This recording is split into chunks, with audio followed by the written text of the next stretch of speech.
Bonjour mes conquérants et conquérantes de la vie en pleine forme, bienvenue dans ce nouveau live, ici Carole Rinaldi. Je travaille actuellement sur un projet toujours sur les blessures émotionnelles qui, je vais vous en dire plus dans quelques mois, vous allez adorer. C'est un projet qui va concerner du contenu riche, à la fois vous aider à mieux vous connaître sur les blessures émotionnelles et également, puisque vous connaissez la plupart comment je m'investis dans les projets, ce sera un accès libre avec de la gratuité. Donc tout ça, soyez patients, j'essaie de contenir mon enthousiasme et de voir comment je vais faire pour... je suis en train de travailler là-dessus depuis une semaine.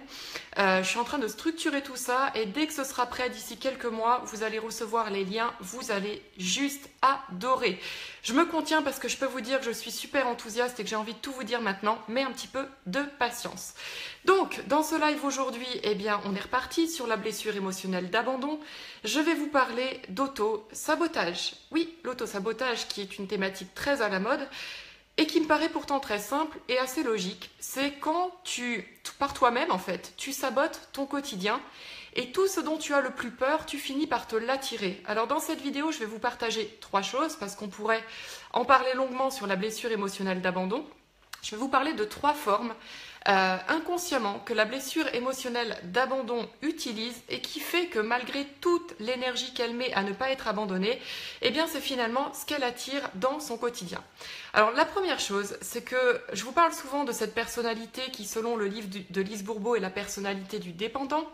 Et donc la personnalité du dépendant confond plaire et être aimé. C'est-à-dire qu'une personne qui a la blessure émotionnelle d'abandon, elle se sent rassurée et aimée lorsque tout le monde est d'accord avec elle, lorsqu'elle ne dérange pas et lorsqu'elle adopte les mêmes désirs en fait que les personnes qui sont autour d'elle. Elle a besoin d'être le centre de l'attention et elle oublie clairement sa personnalité, qui elle est, ses désirs, s'ils sont en désaccord ou contraires à ceux des personnes de son entourage. Pour elle, être aimée, c'est se plier aux désirs de tout le monde, c'est adopter les mêmes pensées, les mêmes avis, les mêmes désirs que tout le monde. Elle se sent ainsi rassurée et elle se dit qu'elle est ainsi une bonne personne qui ne sera pas abandonnée puisqu'elle aime exactement les mêmes choses que les gens qui l'entourent. Oui, mais voilà comment elle arrive à s'auto-saboter. La première chose, c'est qu'elle est toujours dans le rejet du manque affectif. C'est quelque chose qui lui fait peur, dont elle a souffert par le passé. Et donc c'est pour ça qu'elle se comporte de cette façon-là, pour ne pas ressentir le manque affectif et la peur en fait d'être abandonnée. Donc imagine l'énergie que ça demande. Imagine l'énergie que ça demande au quotidien, d'être d'accord avec tout le monde, de deviner les désirs de tout le monde, d'être le centre de l'attention, de se plier pour tout le monde. Donc elle s'épuise déjà de cette façon-là. Et malgré ça, elle va dire que les gens ne sont pas présents pour elle. Est-ce que c'est vraiment la réalité ? Ce qui se passe dans les faits, pourquoi la personnalité du dépendant a tendance très rapidement à se sentir de nouveau abandonnée, c'est que ce que les autres font, elle a l'impression que ce n'est jamais assez. Pourquoi ? Premièrement, elle a peur de déranger, et comme elle a peur de déranger, elle ne formule pas de demande. C'est très fréquent avec les blessures émotionnelles d'abandon qu'on me pose une question, c'est-à-dire que dans les faits, il n'y a pas de question, c'est juste une plainte ou c'est juste une suggestion, il n'y a pas de question officiellement posée. Parce que la personne a peur de déranger, donc elle n'est pas à l'aise avec le fait de demander. Et donc ce qu'elle va faire, elle va se plaindre ou elle va vous envoyer une demande, en fait une affirmation, pensant que le message est passé, et puis vous derrière, vous dites qu'il n'y a pas de question, donc je respecte la personne. Moi, quand il n'y a pas de question, je ne réponds pas si on ne m'a pas posé une question. Je me dis que la personne, ma façon de la respecter, c'est peut-être simplement de lui accorder de l'écoute. Et donc, la personnalité du dépendant, qui elle est convaincue en fait de t'avoir fait passer le message, va se sentir abandonnée du fait que tu ne répondes pas à une demande qui n'a tout simplement pas été formulée.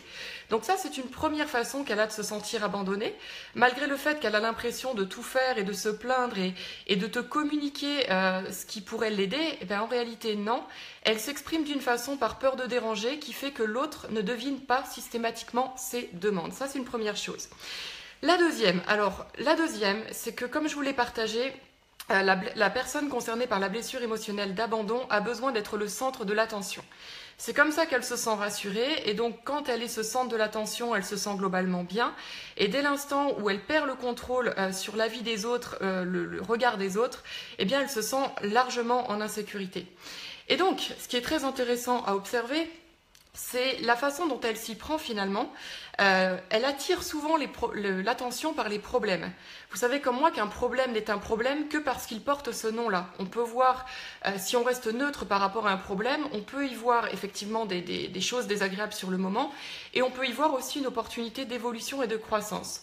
Sauf que la personne qui a la blessure émotionnelle d'abandon dans ses perceptions ne voit que les inconvénients de la situation. Et donc elle va partager ça aux personnes qui l'entourent, mais comme quelque part elle comprend que de cette façon-là, c'est une façon de créer du lien et d'attirer l'attention, eh bien elle ne se rend pas compte que c'est ce qu'elle attire davantage dans son quotidien. Parce que son cerveau enregistre que c'est une forme de recherche de plaisir. Et ce qui se passe avec les gens autour, c'est que notamment pour ceux qui sont concernés par le syndrome du sauveur, ils vont avoir tendance à trouver des solutions pour la personne. Ils vont lui dire, bah tiens, dans cette situation, voilà, tu pourrais tenter telle chose, telle chose. Oui, mais c'est pas le but de la personne qui est concernée par la blessure émotionnelle d'abandon. Ce qu'elle veut, c'est ne pas être abandonnée et être en attrait d'attention. Donc elle n'a aucun intérêt à ce que tu trouves les solutions pour elle. Donc qu'est-ce qui se passe? Elle se met à dire oui mais à toute proposition. Ça donne des discussions qui peuvent durer des plombes parce que dès que tu trouves une solution à un problème, soit elle change de sujet et elle se concentre sur un autre problème, soit elle trouve un autre oui mais et de toute façon ce n'est jamais assez. Et pourquoi elle a de nouveau la perception de se sentir abandonnée? Eh bien parce qu'au bout d'un moment les gens ils en ont marre.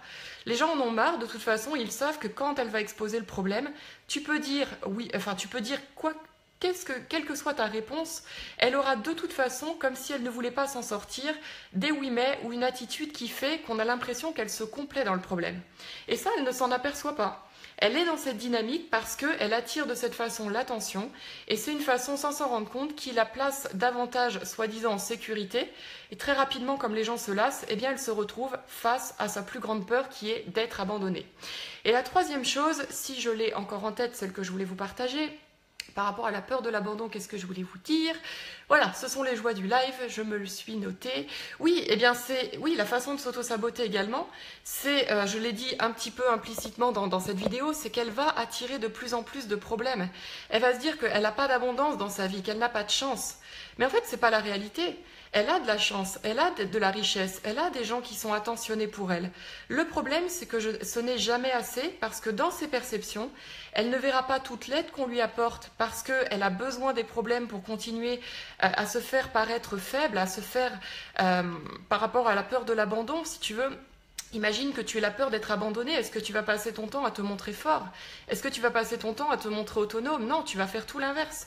Parce que de cette façon, les gens vont avoir envie de prendre soin de toi. Et donc, sa façon de s'auto-saboter, inconsciemment, parce qu'elle attire l'attention et elle se sent aimée de cette façon-là, eh bien, elle attire davantage de problèmes.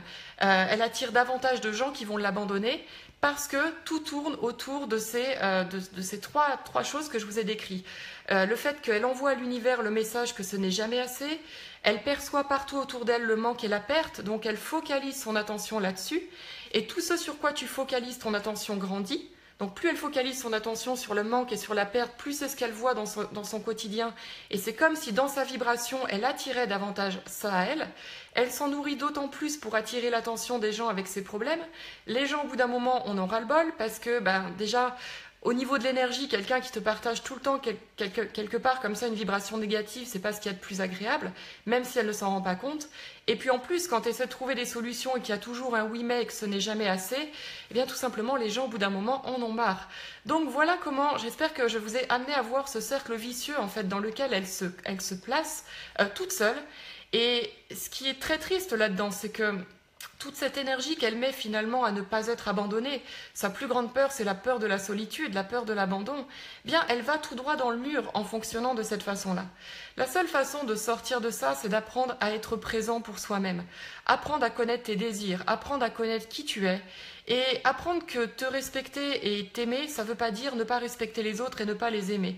C'est trouver ce compromis entre tu as le droit d'exister, tu as le droit d'être une personne qui a des goûts particuliers dans la vie, qui a des avis particuliers dans la vie, tu as le droit d'être en désaccord avec plusieurs personnes.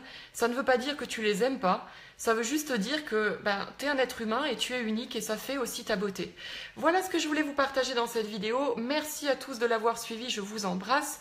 Partagez-la si elle vous a plu, elle sera en ligne dans quelques minutes sur YouTube. Et donc, je me remets tout de suite au travail sur le projet dont je vous ai parlé. Croyez-moi, quand je vous dis que c'est canon, c'est que c'est canon.